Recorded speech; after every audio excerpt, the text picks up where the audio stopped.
మీకు ఎలా కావాలంటే అలా చుట్టుకోవచ్చు. 2 చుట్లు చుట్టుకోవచ్చు, 3 చుట్లు చుట్టుకోవచ్చు, 10 చుట్లు కూడా చుట్టుకోవచ్చు. హాయ్, నమస్తే. ఈరోజు నేను చక్కిలాలు చేస్తున్నాను.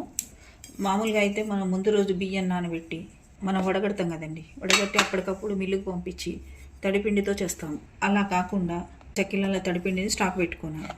ఈ పిండితో చక్కిలాలు ఈజీగా ఎలా చేసుకోవచ్చో చూపిస్తాను. ఈ పిండి తడిపిండి మంచిగా జల్లించుకొని అన్నీ చేసి రెడీగా ముందు పెట్టేసుకున్నా కదా. మనం ఎప్పుడంటే అప్పుడు చేసుకోవచ్చు చక్కిలాలు. ఇట్లా రెడీగా పిండి ఉంటాయి. ఈ పిండి పట్టించి నేను ఫ్రిడ్జ్లో పెట్టేసుకుంటా.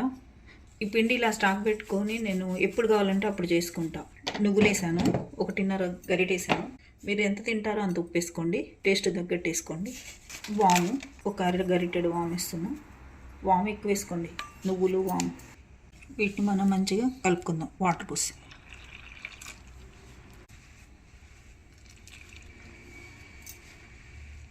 కలిపేటప్పుడు మనం కొంచెం కొంచెంగా వాటర్ పోసుకొని కలుపుకోవాలి.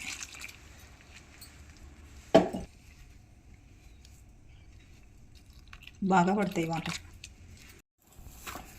ఇలా కలుపుకోవాలి. కొంత తర్వాత దీన్ని ఒక 2 నిమిషాలు అట్టి పెట్టాలి పక్కన. పెట్టిన తర్వాత మనం కొంచెం దీన్ని ఏం చేయాలంటే ఎప్పటికప్పుడు వాటర్ పోసుకుంటూ పక్కన వాటర్ పెట్టుకొని చుట్టుకోవాలి. కొంచెం టైట్ అయితే పక్కన ఇంత కొంచెం తీసుకొని దీన్ని ఇలానే పెట్టేసి దీంట్లో కొంచెం వాటర్ కలుపుకోవాలి. చూపిస్తా. ఈ కొంచెం కొంచెం పిండి తీసుకొని వాటర్ కలుపుకుంటూ పక్కన ఒక గిన్నెలో వాటర్ పెట్టుకొని వీటిని చుట్టుకోవాలి. ఇంకా ఇలా నీళ్ళు పెట్టుకోవాలి.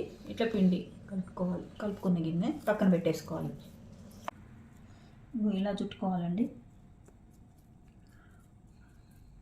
మీకు ఎన్ని చుట్లు కావాలంటే అన్ని చుట్టుకోవచ్చు.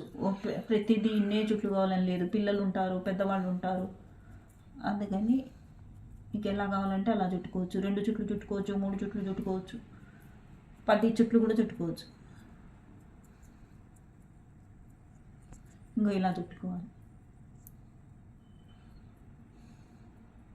మంచిగా వచ్చిందా? కొంచెం దూరం పెట్టేసుకోండి. ఎందుకంటే వాటరు దీన్ని గుడ్డ పీల్చేస్తుంది, లేకపోతే తొందరగా ఆరవు.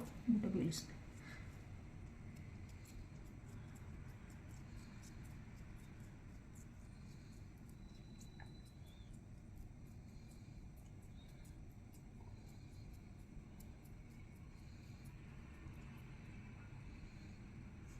ఇంకా ఇవ్వండి చక్కిలాలు చుట్టాను. ఇంకా వేయించుకుందాం. స్టవ్ వెలిగించాను, ఆయిల్ పోసుకుందాం.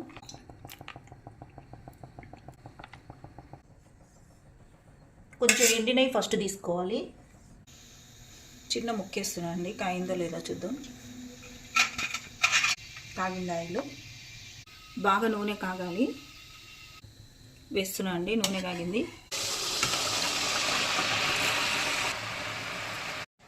ఇట్లా పగలకుండా రావాలి, ఇరగకుండా. ఫ్లిప్ చేస్తున్నానండి. ఫస్ట్ సిమ్ మీద పెట్టేసుకోండి. బాగా కాగిన తర్వాత నూనె వేసేసి సిమ్ మీద పెట్టేసుకోవాలి. ఇప్పుడు నా సిమ్ మీద వేగినాయి కదా, ఇప్పుడు హై మీద పెట్టి మంచిగా లోపటి నుంచి వేగి రావాలండి బయటికి. ఇనుప బాండి అయితే మంచిగా వేగుతాయి. స్టెయిన్లెస్ స్టీలు, కాపర్ బాటము వీటికంటే కూడా కొంచెం పిండి వంటలంటే ఇనుప బాండీలోనే చేయాలి. ఆ కాకకి ఇవి మంచిగా కర్రకర్రలాడికేస్తాయి. తీసేద్దామండి. చక్కగా వేగినాయి. 2 గరిటెలు పెట్టుకోండి.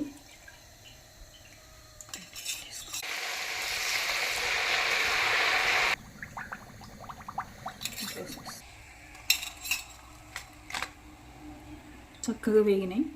ముందే నానబెట్టి మరబట్టించుకున్న పిండితోటి చేశాను. ఎంత చక్కగా వచ్చినాయో చూడండి. ఇక ఇవ్వండి చక్కిలాలు. సంక్రాంతికి ఇలా చేసుకొని తినండి. పిండి ఇంట్లో ఉంటే ఎప్పుడైనా చేసుకొని తినొచ్చు. చాలా చాలా బాగా కుదిరినాయి.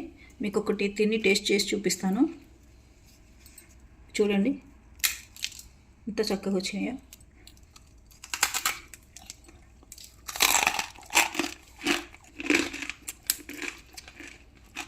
ఇంకా క్రంచిగా ఉన్నాయి కదా, చాలా చాలా బాగున్నాయి. ఇట్లా చేసుకొని తినండి. చూసారా? లైక్ చేయండి, షేర్ చేయండి, సబ్స్క్రైబ్ చేయండి.